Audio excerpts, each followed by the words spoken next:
আমরা যদি ফারাক্কা বাঁধের বিপরীত যদি আরেকটা বাঁধ নির্মাণ করি তা কেমন হবে? মানে ফারাক্কা বাঁধের চেয়ে অনেক উঁচু হবে ওই বাঁধটা, অনেক উঁচু হবে। আমরা প্রবাসী আছি 1,20,00,000 প্রবাসী, সমস্যা নেই। প্রতিটা প্রবাসী এই সহযোগিতা করবে যদি ফান্ড কালেক্ট করে, প্রতিটা প্রবাসী টাকা দিবে আমার বিশ্বাস। কারণ বাংলাদেশে অনেক ইন্ডিয়ার অনেক অত্যাচার সহ্য করছি আমরা। দেখেন আপনারা এই যে ত্রিপুরার যে হুট কইরা রাতের রাতের চুরি করে, এক প্রকার চুরি কইরা বাট্টা মানে সাইরা দিছে। সাইরা দেওয়ার ক্ষতি রয়েছে বাংলাদেশের ফেনী জেলা শেষ, কুমিল্লা জেলা শেষ, তারপর নোয়াখালী শেষ। ক্যা চুরি করে স্যার আগে ভাগে তোমরা বার্তা দিছো, আমরা গেট খুলে দেবো, তোমরা সতর্ক থাকো। একটু বাচ্চারা ভাই, একটু বাচ্চারা তারা যে পরিমাণ কষ্ট করছে দেখলাম। একটা বাচ্চা মারাই গেছে, বাপের কোলে শুয়ে রয়েছে। কিভাবে দাফন করবে, কিভাবে থুইব, কোন জায়গায় থুইবে, এইটা এখন পর্যন্ত ধারণাই নেই তাদের। এত পরিমাণ পানি, এত পরিমাণ কষ্ট করতেছে আমাদের ভাইরা। এটা দেখার একটু বাচ্চারা যে পরিমাণ কষ্ট করতে আছে, এটা দেখার পরে মানে এতটা পরিমাণ কষ্ট লাগে। মানে আমরা দূরপ্রবাসে থাইকা আমাদের রাত্রে ঘুমায় না, কেন আমাদের ভাইরা ওই জায়গায় পানিতে ডুবতে আছে। তারা যে এত পরিমাণ আমাদের যে জুলুম করে, এরকম এত পরিমাণ যে জুলুম করে আমাদের উপরে ভারত, এটা ধারণার বাইরে। আমরা চাই ফারাক্কাবাদের বিপরীত, ত্রিপুরার বাদের বিপরীত আরো যেন বাদ করা হয়। দরকার হলে আমরা বিনা পারিশ্রমিকে কাজ করে দিব ইনশাআল্লাহ, কইছি অদা দিচ্ছি। আর যে ফান্ড কালেক্ট করায় তাও হবে। এটা দেখলাম ভারতের মিডিয়া বলতেছে, ভারতের কর্তৃপক্ষ বলতেছে মানে তারা বাদ খুলে দেয় নাই, বাদ আমনে আমনে খুলে গেছে। তারা বাদ খুলে দেয় না, ইচ্ছাকৃতভাবে খুলে দেয় না, বাদ নাকি আমনে আমনে খুলে গেছে।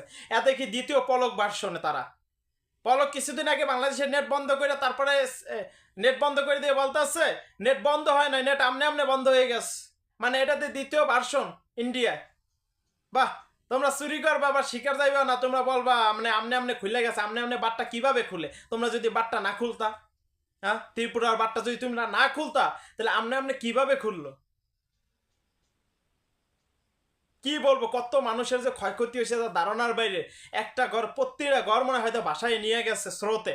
এবং যাদের গরু আছিল, একজনের দেখলাম মহিষ 200 থেকে 300 মহিষ বাসায় নিয়ে যাইতেছে, গরু 100 থেকে 150 বাসায় নিয়ে যাইতেছে। পোলট্রি মুরগি যারা ফার্ম দিছিল তাদের সব শেষ, ধ্বংস হয়ে গেছে। মাছ কোটি কোটি টাকার সব ধ্বংস হয়ে গেছে, শেষ করে দিছে এই ইন্ডিয়া আমাদের। এটা প্রাকৃতিক দুর্যোগ না ভাই, এটা কোনো প্রাকৃতিক দুর্যোগ না, এটা হলো ইন্ডিয়ার দেওয়া একটা বন্যা। আপনি দেখেন এটা কি বলো, বলার ভাষা নাই। আমরা এই যে গতকালকে থেকে রাত্রে ঘুমাইতে পারি নাই বাংলাদেশের অবস্থা দেখা। মানে যে পরিমাণ পানি, এত পরিমাণ পানি আমি দেখি নাই ভবিষ্যতে।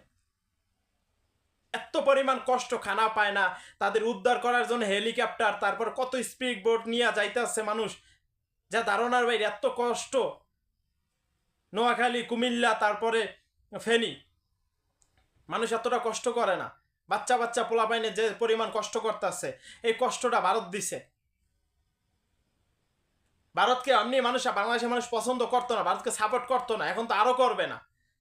তারা যে পরিমাণ বাংলাদেশে কষ্ট দিতেছে। আমি তো কখনো ভারতের সাপোর্ট করি নাই, আর কখনো করবো না। এরা আমাদের মানে আমাদের যতটুকু মানে অত্যাচার করতেছে যা ধারণার বাইরে। এখন আমি দাবি জানাচ্ছি, মানে যে ফান্ড কালেক্ট করে তাও আমরা প্রবাসীরা দিব, টাকা যত লাগে আমরা দিব। তারপরও ফারাক্কাবাদের বিপরীত আরেকটা ফারাক্কাবাদ আমরা চাই। ত্রিপুরার বাদের বিপরীত আরেকটা ত্রিপুরা বাদ, মানে বাংলাদেশের বাদ আমরা চাই। এটা জবাব দিতে হবে এটার, নাইলে হবে না। কি পরিমাণ কষ্ট করতেছে বাংলাদেশের মানুষ, না দেখলে আপনারা বুঝতে পারবেন না। ফেনী জেলার মানুষ, কুমিল্লা জেলার মানুষ, মানে বাচ্চা বাচ্চা পোলা পাইন। আমি রাত্রে ঘুমাইতে পারি নাই, সত্য কথা যে এটা। আমার ভাইরা যতটুকু কষ্ট করতেছে, আমার মা বোনরা যতটুকু কষ্ট করতেছে, এটার দায় ভারতের নিতে হবে, এটার দায়।